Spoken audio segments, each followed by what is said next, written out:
Hello student, start करते हैं chapter का नेक्स्ट पार्ट। और इसमें हम पढ़ रहे थे कि किस तरह से हमारे देश में यूनियन गवर्नमेंट के पास ज़्यादा पावर हैं। जैसा कि आपने लिस्ट की डिवीज़न में जब सब्जेक्ट को देखा तो आप अनुमान लगा सकते हैं।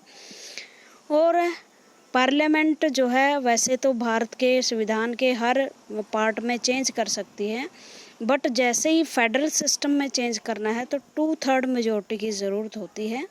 और 2/3 के साथ ही रेटिफिकेशन होना चाहिए half of the total state, मतलब जो 14 स्टेट हैं उनका रेटिफिकेशन होना चाहिए, जब आपका फेडरल सिस्टम में चेंज हो सकता है।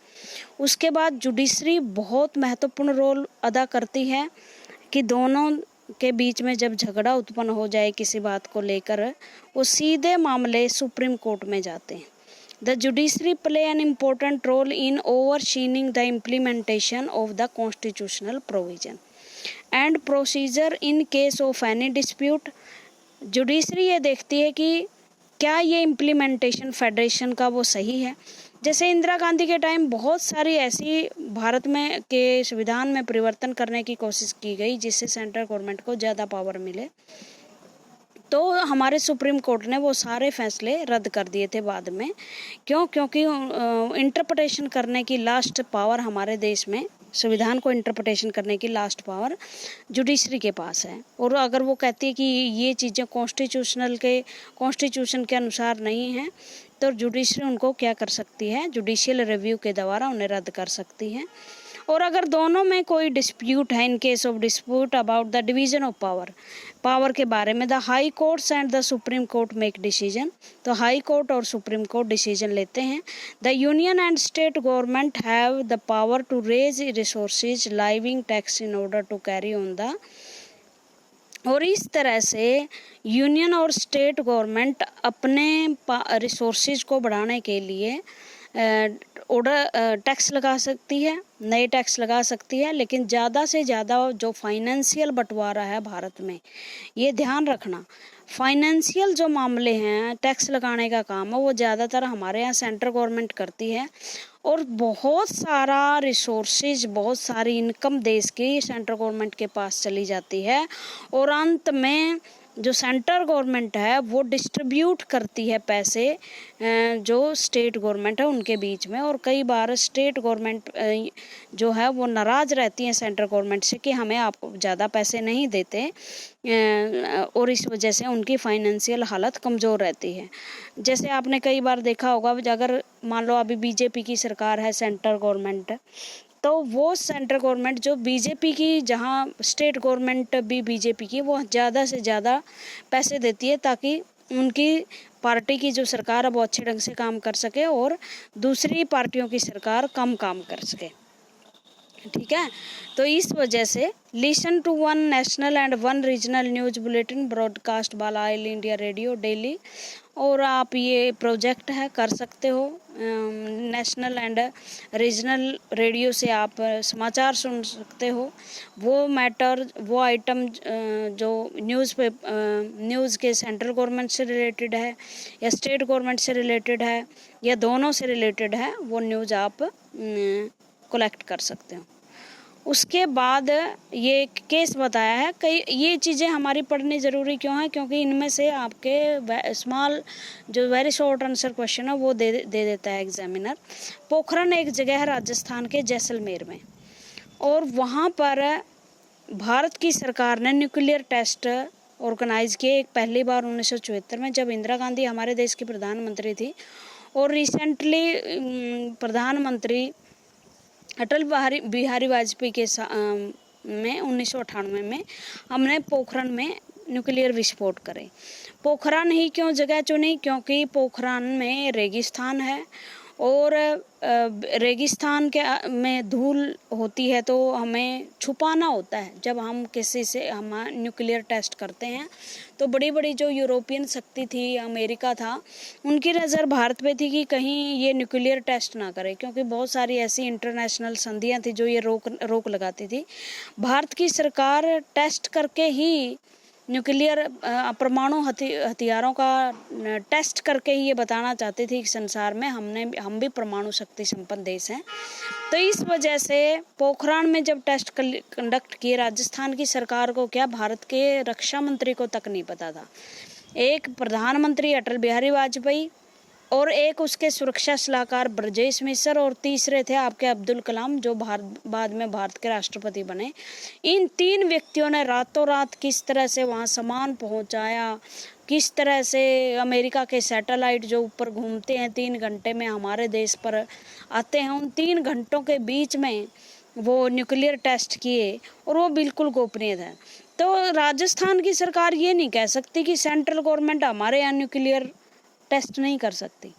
क्यों? क्योंकि न्यूक्लियर टेस्ट करना और देश की सुरक्षा का मामला सेंट्रल गवर्नमेंट के पास है और सेंट्रल गवर्नमेंट किसी भी तरह से वो कर सकती है, अपना टेस्ट कर सकती है कहीं भी। उसके बाद अब suppose government of Sikkim impose new text book लगाना चाहती है। Union government does not like this style. अब यूनियन गवर्नमेंट को पसंद नहीं है। आपको पता है जो एजुकेशन है वो समवर्ती सूची में, मतलब कॉन्करेंट लिस्ट में, और कॉन्करेंट लिस्ट में दोनों सरकारें कानून बना सकती हैं। अगर सिक्किम की सरकार का से को जो कानून बना रखा है, सेंट्रल गवर्नमेंट को कोई उससे नाराज़गी नहीं है, मतलब कोई उसको ऑब्जेक्शन नहीं है, तो ठीक है। लेकिन ऑब्जेक्शन करती है तो मामला किसके पक्ष में जाएगा? सेंट्रल गवर्नमेंट के पक्ष में जाएगा। उसके बाद एक डिफरेंट नक्सलाइट का मामला है।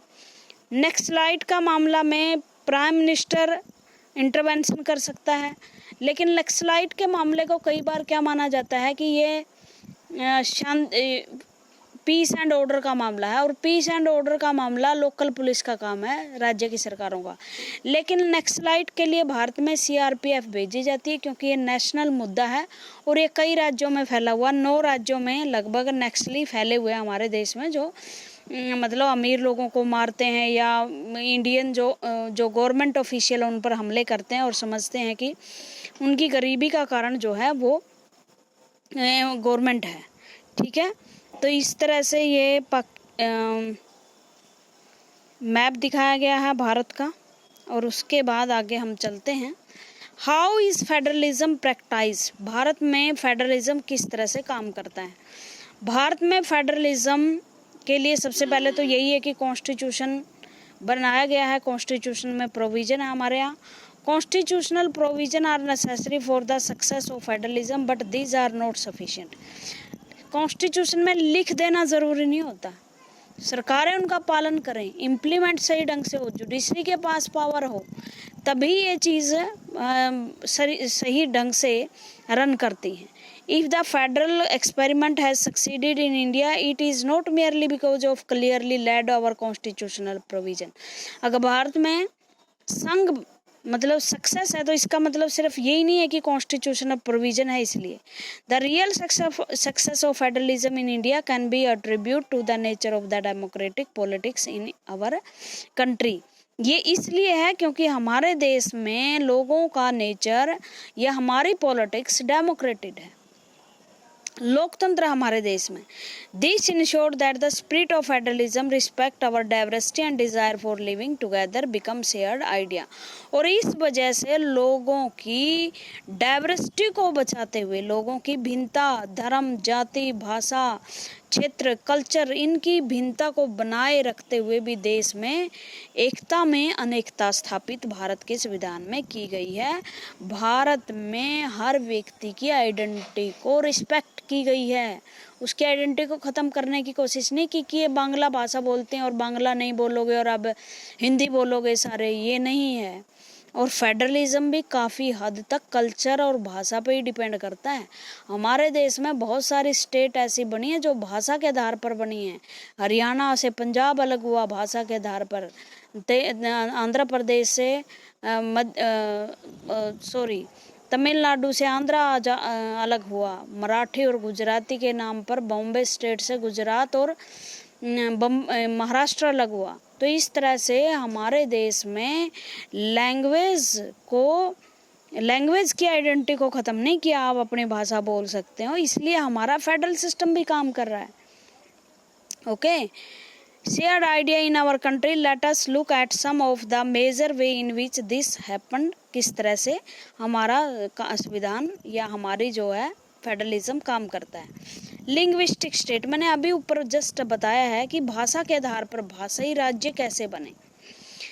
शुरू में देखो भारत के जो बड़े बड़े लीडर्स थे, जवाहरलाल नेहरू, पटेल साहब, वो नहीं चाहते थे कि भारत में भाषा के आधार पर राज्य बने। क्यों? क्योंकि धर्म के नाम पर एक दूसरा देश भारत का बन चुका था और भारत के टुकड़े टुकड़े हो जाते अगर हम भाषा के आधार पर भी राज्यों में बांटना शुरू कर देते देश को। तो बिल्कुल खिलाफ थे नेहरू जी कि भाषा के आधार पर राज्यों का गठन हो। लेकिन स्वतंत्रता से पहले ही 1920 के आसपास कांग्रेस ने ये मान लिया था कि चलो कोई बात नहीं, भाषा के आधार पर भी राज्य बनने चाहिए। और इसी बात को लेकर बहुत सारे ऐसे लीडर थे जो क्षेत्रीय लोगों में लोकप्रिय थे और वो चाहते थे कि हमारी एक लिंग्विस्टिक पहचान हो, आइडेंटिटी बनी रहे, मतलब हम पर कोई दूसरी भाषा ना थोपी जाए, हम एक भाषा बोलने वालों का अपना अलग राज्य हो। और सबसे पहले आंध्रा में जो उस टाइम का मद्रास स्टेट हुआ करता था, मद्रास, और मद्रास आज की जो चेन्नई पढ़ते हो ना आप, तमिलनाडु की राजधानी, वो मद्रास स्टेट होता था बहुत बड़ा, जिसमें से तेलंगाना, आंध्र प्रदेश और आपका तमिलनाडु निकला है। तो सबसे पहले वहाँ लोगों ने आवाज़ उठाई कि हमें भाषा के आधार पर मद्रास से अलग होना है, हमें एक अलग राज्य बनाना है जिसमें तेलुगु लोग, आंध्र प्रदेश बनाना है जहाँ तेलुगु भाषी लोग रहते हैं, हमें तमिलों के साथ नहीं रहना। तो इस तरह से भाषा के आधार पर 1953 में एक रीऑर्गेनाइजेशन कमीशन बिठाया गया कि स्टेट का रीऑर्गेनाइजेशन किया जाए भाषा के आधार पर या ना किया जाए। और इतने कॉन्फ्लिक्ट को देखते हुए सरकार को भी मानना पड़ा और सबसे पहले हमारे देश में आंध्रा एक स्टेट बनी लैंग्वेज के आधार पर, तेलुगु लोगों की। और बाद में तो ऐसे कॉन्फ्लिक्ट बहुत से हुए और जो कमीशन बैठा था उसने भी कहा कि ठीक है, भाषा के आधार पर आप राज्य बना सकते हो। Linguistic state. The creation of linguistic state was the first and the major test for democratic politics in our country. If you look at the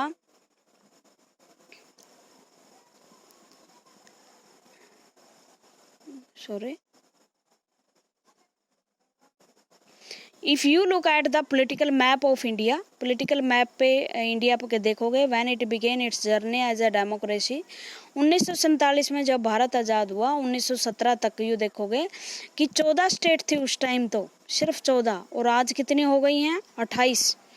Jammu Kashmir को 2 यूनियन टेरिटरी में बदल दिया गया है, एक बार 29 हो गई थी। You will be surprised by the extent of change, बहुत सारे चेंज आए हैं। Many old state have vanished, बहुत सारी पुरानी स्टेट ख़त्म हो गई हैं। And many new state have been created, और बहुत सारी नई स्टेट पैदा हो गई है। जैसे मैंने बताया, एक मद्रास स्टेट हुआ करती है, एक बॉम्बे स्टेट हुआ करती है, एक संयुक्त पंजाब हुआ करता है, एक संयुक्त यूपी हुआ करती थी, संयुक्त बंगाल हुआ करता था, लेकिन अब बंगाल से असम, एक असम हुआ करता जिसमें नागालैंड, मणिपुर, मिजोरम, त्रिपुरा सभी निकाल दिए गए। फिर मद्रास को तोड़कर आंध्र प्रदेश और तमिलनाडु निकल गए, आंध्र प्रदेश को तोड़कर अब तेलंगाना निकल गया, संयुक्त पंजाब से हरियाणा पंजाब निकल गया, हरियाणा वगैरह तो थे ही नहीं जब उस time. In 1947 the boundaries of several old state of India was changed in order to create new state.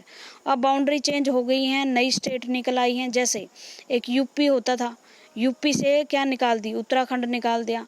एक बिहार होता था, बिहार से झारखंड निकाल दिया। एक मध्य प्रदेश होती थी हमारी बड़ी स्टेट, उससे छत्तीसगढ़ निकाल दिया।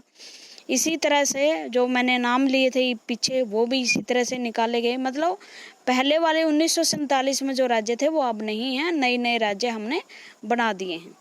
इन 1947 the boundary of several old state of India were changed in order to create new states. This was done to ensure that people who spoke the same language lived in the same state. Some states were created not on the basis of language but to recognize different based on culture, ethnicity and geography.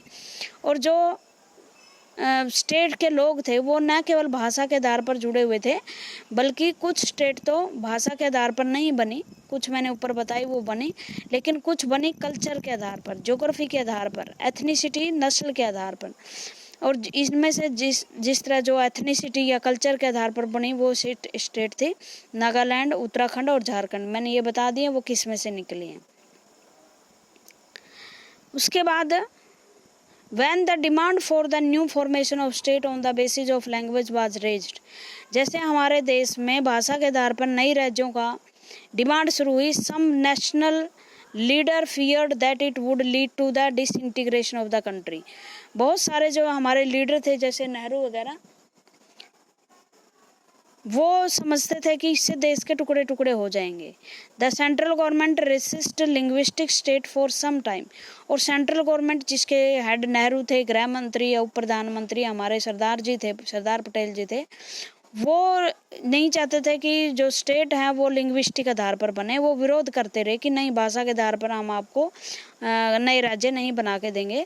But the experience has shown that the formation of linguistic state has actually made the country more United, it has also made administration आइजर।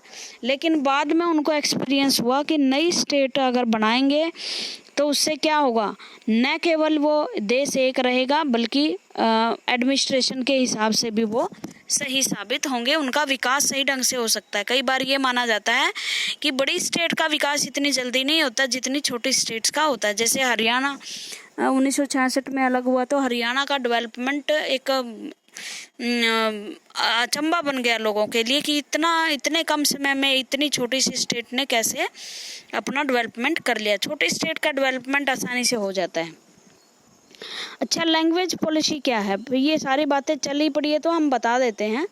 1950 में जब हमारा संविधान लागू हुआ तो संविधान की एक आर्टिकल 343 था, उसमें हिंदी को राजकीय भाषा घोषित कर दिया और कहा गया, क्योंकि हमारे देश के लीडर हिंदी भाषा को ऐसी भाषा मानते थे जो नेशनल मूवमेंट, राष्ट्रीय आंदोलन जब हमारा चला अंग्रेजों के विरुद्ध, जिसने देश को एक किया, तो हिंदी के प्रति हमारी काफ़ी सहानुभूति थी। लोग चाहते थे कि अंग्रेज चले गए हैं तो अंग्रेजी को भी जाना चाहिए। उस टाइम इंग्लिश भाषा ऑफिशियल भाषा हुआ करती थी, इंग्लिश में ही सारे रिकॉर्ड सारे काम होते थे। तो जो हमारे नेशनल लीडर थे वो विरोध करते थे अंग्रेजी का, अंग्रेज़ों का, तो उन्होंने लिख दिया कि 15 साल के बाद सारे भारत में हिंदी लागू हो जाएगी। लेकिन बहुत सारे स्टेट, जैसे ये साउथ की स्टेट थी हमारी, आंध्र प्रदेश तमिल बोलने वाली, कन्नड़, मलयालम, तेलुगु, तमिल बोलने वाली स्टेट थी, जैसे ही 1965 में हमने ये लागू करना शुरू किया तो इन राज्यों में विरोध के स्वर खड़े हो गए कि उत्तर भारत हमें गुलाम बनाना चाहता है, हिंदी भाषा हम पर थोपी जा रही है और हम इसका विरोध करते हैं। और इस तरह से भारत में डिमांड हुई सेपरेट नेशन की, कि जैसे तमिल के लोग थे, उन्होंने द्रविड़ संस्कृति को अपना संस्कृति मानते हैं, तो उन्होंने कहा कि द्रविड़ एक अलग से भाषा बने, अलग से देश बने और जहाँ हिंदी नहीं हो। तो इस तरह से देश के टूटने के कगार हो गए, विरोध बहुत ज़्यादा हो गए, द्रविड़स्तान की मांग जोर पकड़ने लगी, लीडर भूख हड़ताल पे बैठ गए, जनता रोड पे आ गई। तो इसे सबको देखते हुए भारत की सरकार ने माना कि नहीं, हम हिंदी को थोपेंगे नहीं, जो इसको ऑफिशियल रूप से करना चाहता है लागू करे, बाकी हम एक मातृभाषा यूज़ होगी जो मदर टंग लोग बोलते हैं, एक हिंदी होगी और इंग्लिश होगी। इनमें से कोई भी भाषा जो लोग हैं वो अपनी स्टडी करें, पढ़ें, काम करें, सरकारें मर्जी होगी। तो इस तरह से एक त्रिभाषीय फार्मूला हमने अपनाया और जो लैंग्वेज हैं 22 लैंग्वेज हमारे देश में, उनको हमने 8वीं अनुसूची है, 8th शेड्यूल है हमारे देश के संविधान का, 8वीं अनुसूची बोलते हैं, इंग्लिश में से शेड्यूल बोलते हैं, उसमें 22 लैंग्वेज को क्या किया गया है, संवैधानिक दर्जा दिया गया है। और इसमें आप जैसे बड़े बड़े टेस्ट देते हो वो स्कूलों में भी पढ़ सकते हो, नौकरियों में टेस्ट दे सकते हो, अपना पेपर लिख सकते हो, ऑफिशियल डॉक्यूमेंट्स बना सकते हो इन 22 भाषाओं में। Okay, language policy, second test for Indian federation is the language policy. Our constitution did not give the status of national language to any language। हमारे देश के संविधान में किसी भी भाषा को नेशनल लैंग्वेज का दर्जा नहीं दिया गया। राष्ट्रीय भाषा नहीं है, हिंदी राज्य की भाषा है, state Hindi was identity as an official language, Hindi को एक मतलब ऑफिशियल भाषा के रूप में माना गया है। But Hindi is the mother tongue of only 40% of Indian, सिर्फ 40% लोग ही हिंदी बोलते हैं। Therefore there was many safeguard to protect other language. और इस तरह से दूसरे भाषा बोलने वाले लोग थे, उनको लगा कि श्रीलंका की तरह हमारे ऊपर भी हिंदी भाषा ना थोपी जाए, तो दूसरे लैंग्वेज को भी प्रोटेक्ट करना था, उन्हें भी इंश्योर करवाना था कि आप फ्री हो, आप अपनी लैंग्वेज इस्तेमाल कर सकते हो, आपकी लैंग्वेज की भी उतनी रिस्पेक्ट होगी जितनी हिंदी की। Beside Hindi there are 21 another language, 22 बोला है ना मैंने, हिंदी के मिलाकर 22 रीजनल भाषाएं हैं जिनको हमने रिकॉग्नाइज किया है 8th शेड्यूल में, भारत की 8वीं अनुसूची में। ठीक है, और इस तरह से वो जो लोग हैं वो किसी भी तरह से अपनी भाषा का प्रयोग कर सकते हैं। 8th शेड्यूल में इसको माना गया है language of the constitution. A candidate is an examination, एक कोई भी एग्ज़ाम देता है कोई भी candidate, conduct for the central government position में of to take the examination in any of this language. Central government के लिए कोई भी एग्ज़ाम देता है, जैसे IAS के बच्चे होते हैं, बहुत सारे बच्चे अब तमिल भाषा को लेने लगे हैं क्योंकि तमिल भाषा के कंटेंटर बहुत ज़्यादा होते हैं, कैंडिडेट बहुत कम होते हैं और इस तरह से किसी भी भाषा में वो अपना पेपर लिख सकता है। State who have their own official language, राज्यों की अपनी ऑफिशियल लैंग्वेज, जैसे तमिलनाडु में सारे काम वहाँ इंग्लिश में या तमिल में होते हैं, वहाँ हिंदी में नहीं होते हैं। तो इस तरह से तमिलनाडु की गवर्नमेंट को भारत सरकार ये नहीं कह सकती आप हिंदी में ये काम कीजिए, no. Much of the governmental work take place in the official language of the concern state, और बहुत सारे ऑफिशियल काम वहाँ की ऑफिशियल जो है मदर टंग में ही होती हैं।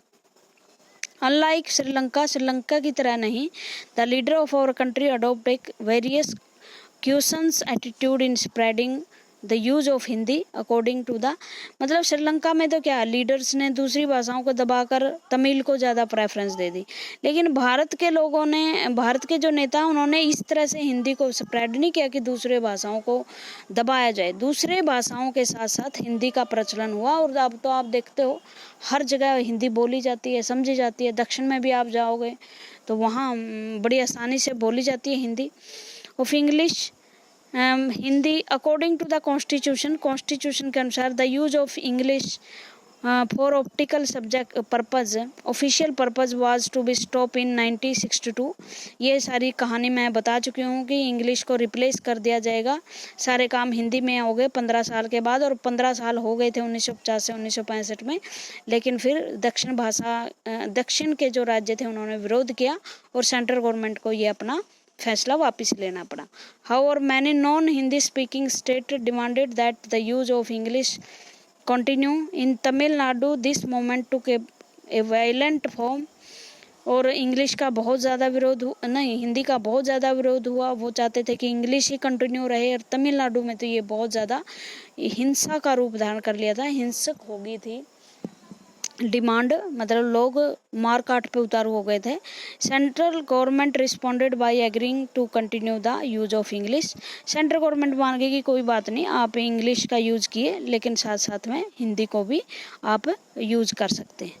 ठीक है, पर्पज़ मैनी क्रिटिक्स थिंक, बहुत सारे आलोचक ये सोचते हैं कि आपको ये चीज़ें नहीं माननी चाहिए थी, वो अभी भी कंटिन्यू ऑफिशियल लैंग्वेज के रूप में कंटिन्यू करनी चाहिए थी और हिंदी को इम्पोज करना चाहिए था। लेकिन शायद सरकार का फैसला बहुत बढ़िया था, और अगर हम ये फ्लेक्सिबिलिटी नहीं दिखाते तो हम भी श्रीलंका की तरह गृह युद्ध में घिर जाते। और श्रीलंका का तो 2 ही कम्युनिटी के बीच में था, हमारी तो पता नहीं 23-24 कम्युनिटी हो जाती लड़ने के लिए, और शायद देश फिर ज़्यादा क्राइसिस में आ जाता, फिर ज़्यादा टूटने के आसार रहते अगर हम इम्पोज करते।